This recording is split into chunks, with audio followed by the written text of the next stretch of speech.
The Rise of Skywalker is a bad movie, and not endearingly bad, but more just bad in its pure, obligatory, cynical nature. The movie, ironically, feels like it is torn between multiple sides, and as a result feels directionless and pandering to the point where I can no longer excuse any of the faults that I previously was arguably too kind about to the Disney-era Star Wars movies. Seeing as my thoughts on this trilogy has changed wildly over time compared to my naive, distant, starry-eyed videos of old, let me quickly explain my current feelings on the first two entries in this modern era. If you really don't care about hearing this, just skip to the timecode on screen now to hear just about the Rise of Skywalker, which I will be spoiling, so come back later once you've seen it if you care about spoilers. But I feel I kinda need to backpedal and explain myself with a little more clarity as to where I stand, to avoid the copious amounts of garbage that is spun about me just because of these films. Because remember, opinions aren't linear, they're allowed to change with time, believe it or not. This will only be brief, so don't worry. The Force Awakens. The Force Awakens is just an okay movie to me in hindsight. You have to understand the thrill of a new Star Wars movie had a certain novelty to it that swept most people away at the time, partially because of how good those initial trailers were. Even some of the most jaded fans thought it was a lot of fun, and in a lot of ways, it is. I'd say it's about on the same level as that Star Trek reboot that Jar Jar Abrams also directed. It's slick and quippy, but gets weaker the more you think about it, because of the director's obnoxious reverence to the originals, clearly being considered more important than allowing it to be its own thing.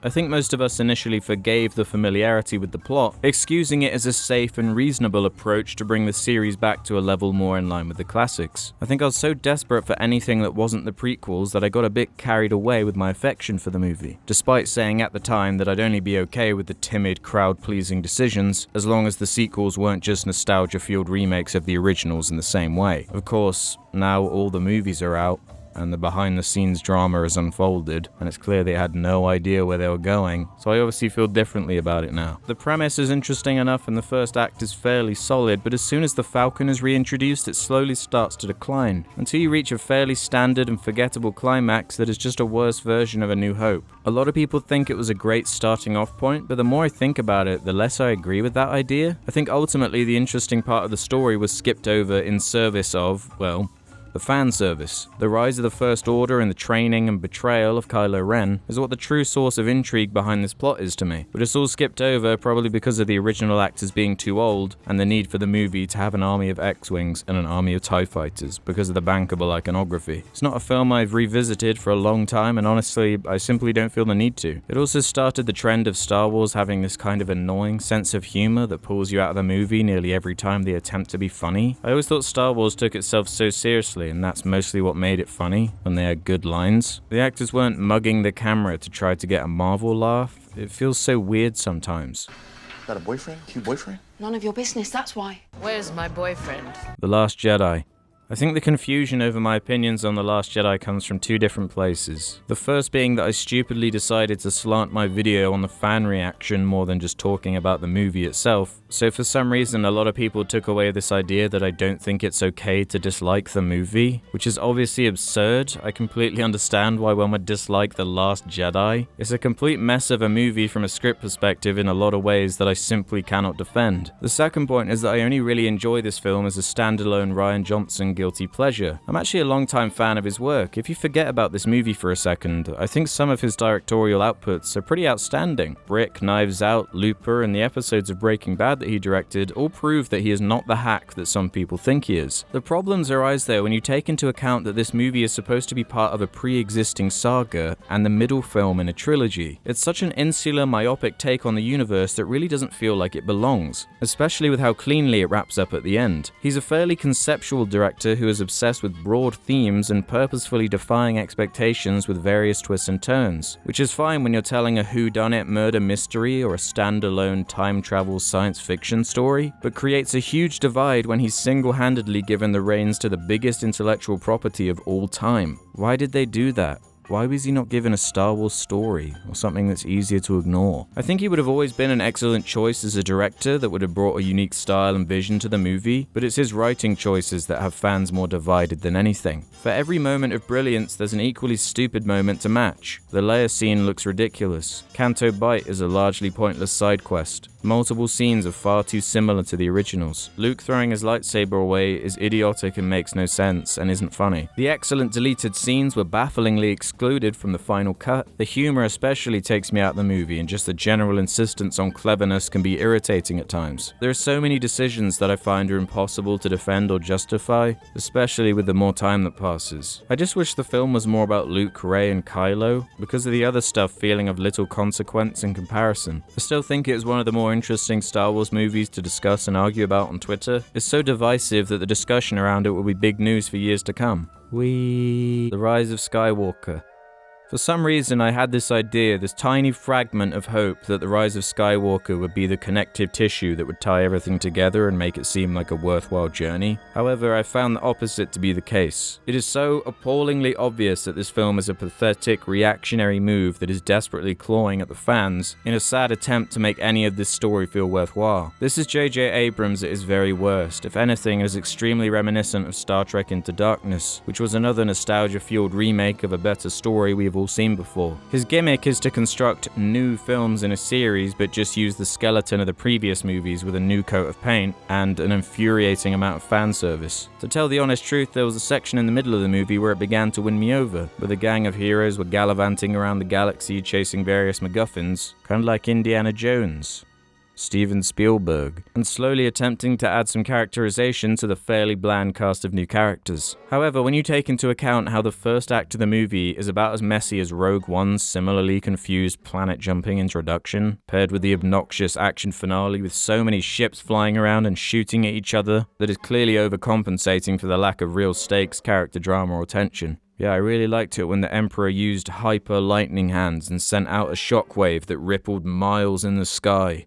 That wasn't stupid at all. I'm usually a complete sucker for emotional moments in Star Wars, but there was only one point in the movie where I felt any sort of weight. That being when Leia passes away and Chewie cries in utter pain, seeing as he's been forced to watch every last one of his friends slowly perish around him, and he just came to the realization that he's completely alone in this galaxy. Which again is a fairly cheap beat to hit because I only really care about those characters because of my investment in the originals. Nothing they do adds any real depth or complexity, especially to Poe or Finn, who both feel like they've had very little to do for the entire trilogy. What was the point of their characters? They were so one note. We didn't see Poe become the best pilot, and Finn's arc was completed by the first movie. So he's just been standing around and riding horses. I don't blame any of the actors because they're clearly giving it their all, but the material is just familiar, aimless, and forgettable. The film also adds so many pointless new characters that don't particularly feel like they add anything to the story. There are a lot of new character designs that are neat on an artistic and puppeteering level, but feel so transparent in their inclusion for merchandising opportunities. It bugs me that Disney seems to think that the only thing that makes Star Wars is having crazy puppets everywhere all the time, and again, yeah, they look great, but the heart is missing, because we've seen this trick being used for 5 movies and a TV show now. It's really not that cute anymore. The puppets, special effects, and aliens seem to be there more as a shiny distraction over anything with depth. The film has to provide so much exposition and setup because of where the last movies left off. It's a hilariously packed plot that really picks and chooses what aspects it wants to explore, with so much manic energy and action that I was waiting to be handed a controller so I could play through it myself. So as a result of this utter mania, a lot of the time the plot feels completely unearned and rushed, with probably the worst example being that the Emperor is back, which is clawing and manipulative and wasn't set up at all and really makes no sense. It's relying on an already established character we're all invested in to add some dramatic purpose to this retconned and retroactively told story. I have no problem with the idea of bringing this character back in some form, that's not the issue, but if this was always the plan, why would you not explain any of it or tease it in some form from the beginning in a more satisfying way? I couldn't stand the role that the Emperor played in this one, effectively repeating the beats from Return of the Jedi for the second time in this trilogy alone. His GLaDOS-looking figure and the excessively over-the-top set designs again overcompensate for a threat that isn't earned in the slightest. Where did all this come from? Who made these? Why are they all the same power level as the Death Star? How many times can you make the same movie? The reveal that Rey is Palpatine's granddaughter was a painfully obvious and unearned aspect to me. There is a certain level of sense to it that does retroactively explain her natural abilities from the first two, but again, it doesn't feel like that was planned at all and awkwardly retcons large sections of The Last Jedi, making that film even more pointless to this three-part narrative. Speaking of The Last Jedi, they only acknowledge it through gritted teeth or even petty jabs in the least subtle pandering ways that made me roll my eyes countless times, as if the state of the trilogy is purely the fault of Johnson and that there isn't shared blame from an almost unanimously agreed lack of direction behind the scenes. They may have assumed that if they threw Ryan under the bus and ignored his film's existence so they could hop on board that tired bandwagon, then maybe fans would forgive them and reverse the backlash. Somehow I doubt that worked, guys. The fan service in general was especially unlikable to me. It's always irritating when recognizable aspects of a franchise are used for cheap. Oh, I know that. Points. The worst fan service example that annoyed me the most is when Chewbacca is given a medal, because remember, he was the only one that wasn't given a medal in A New Hope.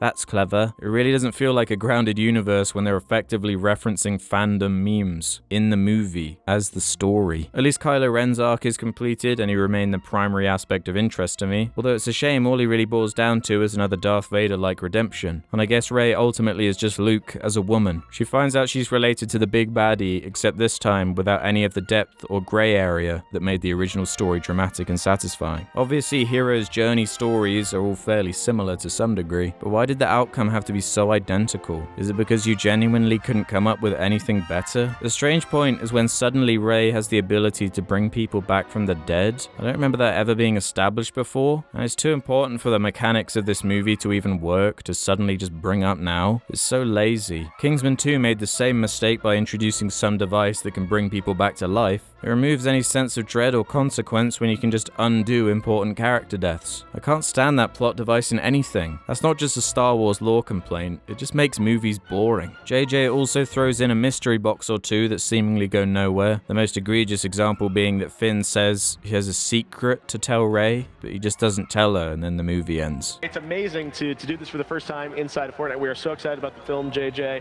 Thank you. Unless he did tell her and it was as subtle as the gay kiss that is hidden somewhere in this movie in a way that is hidden enough for it to be easily edited out for Chinese audiences. No, let's cheer them on for it. Let's cheer the cowards. There are no lines they will not cross to get that communist gold. There were a couple of characters I did enjoy other than Kylo. Weirdly, I thought C-3PO was really good. C-3PO is one of those characters who are either genuinely funny or just annoying, and you wonder why he's even there. He's such a funny character in Empire because everyone treats him like garbage and no one has any respect for him. So watching this pompous camp robot constantly complain about being bullied is an inherently funny dynamic, and the movie takes a lot of inspiration from that in a way I thought worked fairly well. I also enjoyed the mustache-twirling British First Order general. He felt like he was plucked straight out of the original movies in a way that felt serious and made sense for the story. Why was he not introduced sooner? He's really cool. Surely it would have been a good idea to have him show up in the second movie and reorganize the First Order into a devastating military force after their embarrassing failure in the first movie. So basically, all we have learned is that this entire trilogy was just a worse remake of the originals, without any of the surprises, charm, subtlety, innovation, or depth that made everyone obsessed with them the first time around. When The Rise of Skywalker ended, I couldn't help but wonder what the point of it was. What was the point of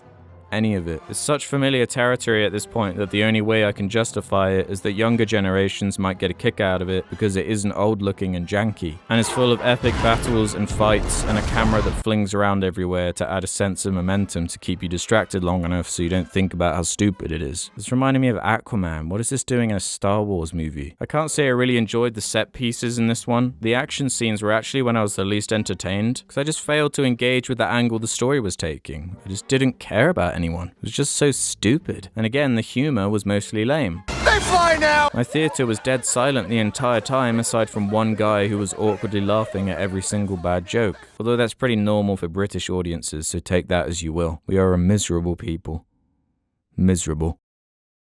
They fly now! I don't think this is the worst Star Wars movie, but it is pretty low on my list, and I really don't care about seeing it again. I may be being overly critical, but somehow I doubt it. You have a gut feeling when you're watching something for the first time, which is usually a good indicator as to if you like it or not. If you know in your heart of hearts that you enjoyed it, more power to you. I'm glad you got something out of it. But I'm really not sure how this film is going to age or be considered with time, but somehow I doubt it will improve. If nothing else, it's the ultimate show-off of how badly this franchise has been handled by Disney. Obviously, they were going to Marvelize Star Wars and run it into the ground as fast as possible, but deep down the dork in me was kind of excited to start getting a series of movies that are meticulously planned and organized like an MCU, all based around some kind of ultimate payoff. But at least Marvel earned their fan service celebrations like Endgame. They took their time and had so many characters and stories to choose from. And I know it's cool to hate Marvel movies because they're popular, and because Martin Scorsese obviously doesn't like them. Wow, that's shocking. But as far as silly genre franchises go, the way they have handled Marvel in comparison is totally earned and admirable. If I have to get a stream of constant Star Wars movies, can you at least take some time to plot them out in a way that has some kind of consistency? Back in the day, they took years between the original movies, and the stories were new and exciting back then. In the end though, I can't say I'm really too upset about any of this. I'll always have the originals, and as a long-time Star Wars fan, I'm fairly used to the abusive relationship that fans have with this franchise at this point. So, whatever. Argue in the comments. They fly now!